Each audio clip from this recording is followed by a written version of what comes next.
Madame l'administrative de la FNSEA, Monsieur le Président Kerlir, que je salue et félicite, Monsieur le Sénateur, Monsieur le Maire. Je tiens vraiment à vous remercier pour votre invitation à cette assemblée. C'est un plaisir et un honneur d'être avec vous aujourd'hui. Le préfet Bollon, comme vous le savez, qui regrette de n'avoir pas pu venir, vous prie de bien vouloir m'en excuser. Je tiens également à vous remercier et vous assurer des relations constructives entre l'État local et la profession agricole. Et je pense qu'au Morbihan, on peut vraiment dire que nos relations sont bonnes et en tout cas, nos portes sont toujours ouvertes pour effectivement pouvoir régler les situations, les difficultés quand il y en a et quand on en trouve. En tout cas, je pense réellement que nous sommes très attentifs à cela. Le gouvernement également est très attentif à la situation agricole et son évolution. Et cela s'est concrétisé par des dispositions particulières dans la loi de finances 2025, notamment avec des allègements de charges fiscales et sociales à hauteur de 500 millions d'euros au bénéfice des agriculteurs. Une exonération également partielle de 30% de la réintégration de la déduction pour épargne de précaution en cas d'aléas climatiques ou sanitaires. Une exonération également partielle des droits de donation et succession en cas de biens loués par bail à long terme. Une provision incitative ne dépassant pas 15 000 euros pour augmentation de la valeur du stock des vaches laitières et de vaches allaitantes. Enfin, l'exonération des taxes foncières sur les propriétés non bâties est relevée de 20 actuellement à 30%. Ou encore, le tarif réduit sur le gasoil non routier, dit GNR, utilisé pour des travaux agricoles ou forestiers, est maintenu. Alors cela s'est également concrétisé par l'adoption de la loi d'orientation agricole, qui a été votée le 18 février 2025, et qui inscrit, et monsieur le sénateur, vous en avez grandement parlé, qui inscrit donc l'agriculture au rang d'intérêt général majeur et fait de la souveraineté alimentaire un intérêt fondamental de la nation. Outre ces principes fondamentaux, le texte prévoit notamment l'objectif d'aller vers 21% de surface agricole cultivée en bio d'ici 2030, et puis la création d'ici 2027 d'un guichet unique pour la transmission des exploitations agricoles, donc c'est France Service Agriculture, et la dépénalisation de certaines atteintes à la biodiversité. Vous en avez également parlé, monsieur le sénateur. Donc la loi prévoit des avancées en matière d'installation des jeunes via la création de France Service Agriculture et une ambition renouvelée pour l'enseignement agricole.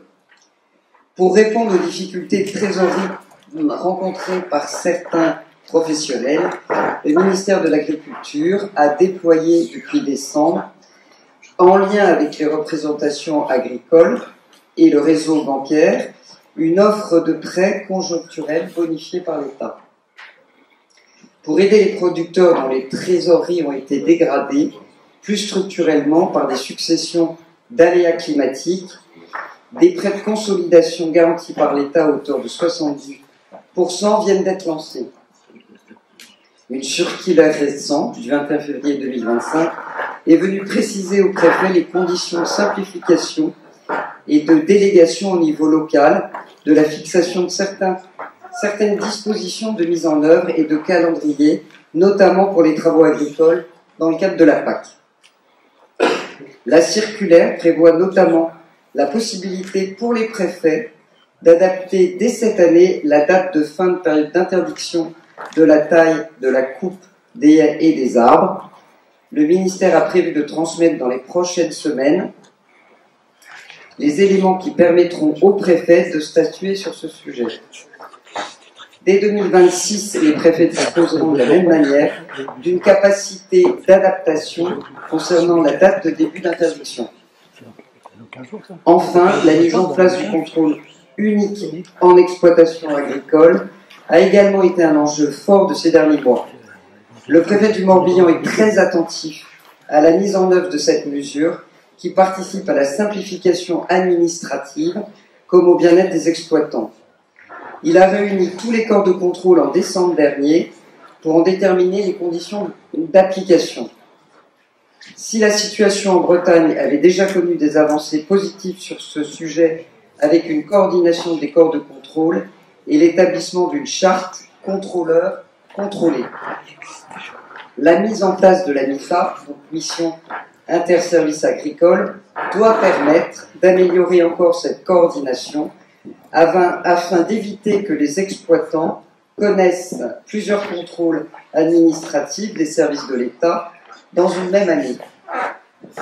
Un bilan de l'évolution des contrôles sera présenté chaque année à la profession. Certains chantiers sont encore devant nous. Je pense notamment aux évolutions prévues dans le cadre de la PPL portée par Monsieur le sénateur Duplomb, qui est ici présent, visant à lever les contraintes à l'exercice de métier d'agriculteur. Vous savez pouvoir compter sur l'État local, la préfecture, les sous-préfectures, la DDPP, la DDTM, dont le directeur est le nouveau directeur, puisqu'il est là depuis un mois, est présent aujourd'hui, pour se faire le relais de vos difficultés. Les politiques publiques doivent être à la hauteur des enjeux auxquels nous faisons face. Nous avons besoin tous ensemble de mesures concrètes pour vous soutenir, garantir une rémunération juste pour votre travail et protéger notre environnement.